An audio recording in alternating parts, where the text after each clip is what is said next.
वालेकुम, उम्मीद है आप सब खैरियत से होंगे। आज हम पढ़ेंगे क्वांटम मैकेनिक्स की नेक्स्ट इक्वेशन। कल हमने पढ़ी थी क्वांटम मैकेनिक्स की इक्वेशन, जिसे हमने कहा था कि वो मैथ्स ऑफ इक्वेशन है जिसमें पी ऑपरेटर था और साई था और पी मोमेंटम था और साई था। ठीक है, आज हमने क्या पढ़ना है? हमने आज पढ़नी है ई ऑपरेटर पढ़ना है with Sai and energy and Sai. ठीक है, आज हमने क्या फाइंड करनी है? एनर्जी की इक्वेशन फाइंड करनी है और एनर्जी की वैल्यू फाइंड करनी है। सबसे पहले जिस तरह हमने कल कहा था कि मोमेंटम जो पी ऑपरेटर था उसकी एक वैल्यू थी जो कि minus iota H D by D x थी। आज हम पढ़े एनर्जी का ऑपरेटर, तो एनर्जी के ऑपरेटर की भी एक वैल्यू होती है जो कि क्या होती है? एनर्जी के ऑपरेटर की वैल्यू क्या होती है? P square over 2m। ठीक है, अब यहाँ पे पी ऑपरेटर जो एनर्जी और जो मोमेंटम होता है इन दोनों की एक किस्म की सेम होती है, पी स्क्वायर आवर 2m, और साथ में यहाँ पे हमारे पास पोटेंशियल डिफरेंस होता है। ठीक है, अब जो यहाँ पे पोटेंशियल होता है वो जीरो होता है, इस वजह से हम इसको कंसीडर नहीं करते। एनर्जी की अगर वैल्यू हम फाइंड करें, क्योंकि हमने कल पढ़ी थी मोमेंटम की वैल्यू, कि मोमेंटम ऑपरेटर की तो हमें वैल्यू पता थी, उसकी वैल्यू क्या थी? H divided by I over D by D X. तो वो अगर हम यहाँ पुट करते हैं तो हमारे पास पी स्क्वायर की वैल्यू निकल आएगी। तो अगर मैं पी स्क्वायर की वैल्यू निकालना चाहूँ तो मतलब दो दफ़ा मोमेंटम की वैल्यू डालनी है, H by iota D by D X और H by iota D by D X. ये हो जाएगा। इनको अगर मैं मल्टीप्लाई करूँ तो मेरे पास क्या आएगा? H square D X square और आयोटा स्क्वायर। आयोटा स्क्वायर को अगर फर्दर सॉल्व करो तो क्या आंसर आता है? माइनस आयोटा आ जाएगा। तो यहाँ पे हम इसके साथ क्या लगा देंगे? माइनस। तो यह आ जाएगा। अब इसको हम लोग इधर पुट कर देते हैं इक्वेशन इसके अंदर, तो एनर्जी की इक्वेशन हमारे पास निकल आएगी minus H square D square over D X square और साथ में क्या है? 2m। तो ये हमारे पास क्या आ गई? एनर्जी की यहाँ तक वैल्यू आ गई, एनर्जी ऑपरेटर की वैल्यू आ गई। अब अगर हम इसको इक्वेशन में डालें, जो कि हमारे पास ये इक्वेशन है, इसके अंदर अगर हम पुट करें तो हमारे पास क्या आएगी? इसकी वैल्यू। चलें, ये हमने कर लिया तो इसको हम रेस कर देते हैं क्योंकि इसका कोई काम नहीं है। तो इसके अंदर डायरेक्ट वैल्यू पुट करते हैं, इज इक्वल टू पी की वैल्यू हमारे पास क्या है? Minus H square D square over D X square और साथ में 2m भी था, ये आ गई, और साथ में साई है। ठीक है, उसके बाद एनर्जी है और साई। अब हम लोग अगर इसका डेरिवेटिव, ये यहाँ पे क्या हो रहा है? डबल डेरिवेटिव लिया जा रहा है ना। अगर हम इसका डबल डेरिवेटिव लें, मतलब फर्स्ट डेरिवेटिव पहले लेते हैं D by D x, Sai का अगर मैं फर्स्ट डेरिवेटिव लूँ। अब साई क्या होता है? साई को हमने कहा था कि वो इलेक्ट्रॉन होता है। साई हम लोग इलेक्ट्रॉन को कह रहे हैं ना फिलहाल। तो इलेक्ट्रॉन हम दो स्टेट्स में हम देख सकते हैं इलेक्ट्रॉन्स को। एक स्टेट वो होगी कि इलेक्ट्रॉन मूव कर रहे हैं और एक स्टेट ये होगी कि वो किसी जगह पे कन्फाइंड है।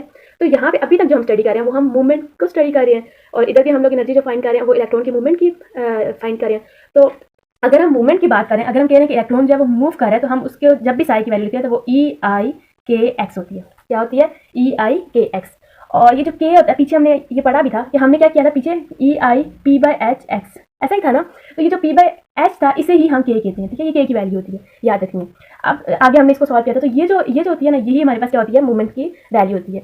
और जब हम कन्फाइन की बात करते हैं तो फिर हम लिखते हैं ए कॉस के एक्स और बी कॉस के एक्स, वो हम बी साइन के एक्स, वो हम आगे फर्दर पढ़ेंगे। अभी हम लोग सिर्फ इतना पढ़ेंगे, सॉरी, बी के साथ कॉस होता है मोस्ट प्रोबेबली और ए के साथ जो होता है वो साइन होता है। ठीक है, लेकिन ये आगे हम पढ़ेंगे, इसको अभी हम डिस्कस नहीं करते। अभी हमने कितना माइंड में रखना है कि हम अभी मूवमेंट को स्टडी कर रहे हैं। तो मूवमेंट में क्या होता है? ई आई के एक्स होता है। अब अगर मैं इसकी वैल्यू पुट करूँ, साई की वैल्यू हमने क्या कहा कि ई आई के एक्स है ना, तो अगर मैं वो वैल्यू पुट करती हूँ तो क्या आएगी? ई आई के एक्स। इसका हमने क्या लेना है? डेरिवेटिव। ठीक है, तो अगर मैं इसका फर्स्ट डेरिवेटिव लूँगी तो मेरे पास क्या आएगी? आई के ई आई के एक्स, ऐसे ही है। अगर मैं इसका सेकंड डेरिवेटिव लूँ तो सेकंड डेरिवेटिव इसका क्या आएगा? आई स्क्वायर के स्क्वायर और ई आई के एक्स। अब ये हमने पीछे स्टडी किया था कि किसके इक्वल होता है? 1 के इक्वल होता है। तो ये तो खत्म हो गया, और इसको सॉल्व करेंगे तो क्या आ जाएगा? माइनस के स्क्वायर। तो अब मैं इसकी जगह पे वैल्यू पुट कर सकती हूँ माइनस के स्क्वायर। अब मैं इसकी जगह पे माइनस के स्क्वायर की वैल्यू पुट कर देती हूँ,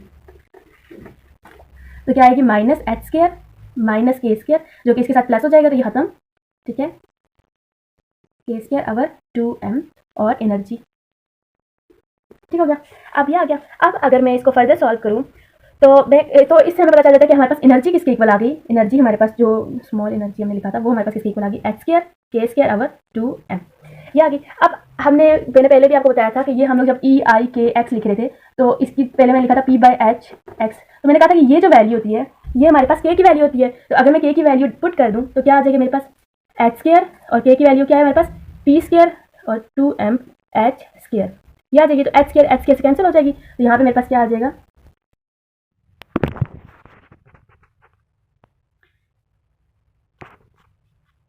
अब हम आगे अगर स्टडी करें तो आगे हमने क्या कहा था कि यहाँ पे पी एच स्क्वायर के साथ कैंसिल हो जाएगी। तो हमारे पास क्या आंसर आ जाएगा? यहाँ पे लिख देते हैं, क्या आ जाएगा? P square over 2m। ठीक है, और हमने डी ब्रोगली वेवलेंथ से हमने पी की वैल्यू भी फाइंड की थी, तो पी की वैल्यू हमारे पास क्या आई थी? एच लैम्डा, ऐसे ही था। तो अगर पी की वैल्यू मैं पुट करूँ तो मेरे पास क्या आ जाएगा? एच स्क्वायर आवर 2m और मल्टीप्लाई बाय 1 बाय लैम्डा। तो ये हमारे पास किसकी वैल्यू आ गई? एनर्जी की। ठीक है, वो ऑपरेटर की थी एनर्जी के और ये एनर्जी की वैल्यू आ गई और दैट्स इट। अब इंशाल्लाह नेक्स्ट हम पढ़ेंगे श्रोडिंगर वेव इक्वेशन और उसमें हम लोग टाइम इंडिपेंडेंट और टाइम डिपेंडेंट इक्वेशंस फाइंड करेंगे।